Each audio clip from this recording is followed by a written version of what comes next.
Just like that, I got transported back to me being this little kid who always got in trouble just because I said fuck. And this happened the other night when literally just playing mahjong, and my sister was like, "Don't say fuck," and I was like, "What?"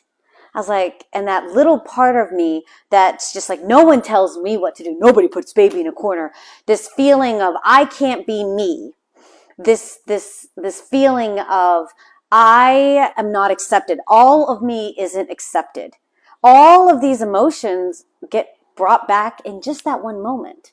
I know my sister doesn't like me to cuss. It has nothing to do with her.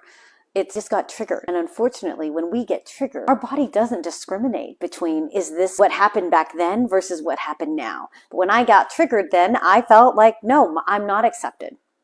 And I had to remind myself, wait a second. And I had to assert, I do say fuck, and I sometimes will. I appreciate that that's uncomfortable for you. I'll be more conscious of it. And sometimes it may come out. And it's not an attack towards you or trying to be disrespectful. It's just also how I talk. And it's negotiating. What I used to do, and that's very different than what I used to do. I used to get very defensive about it.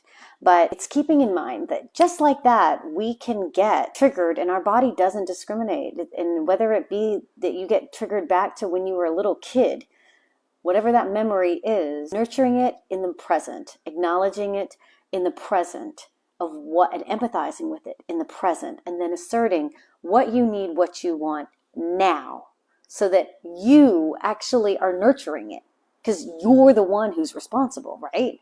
And so that's what I did.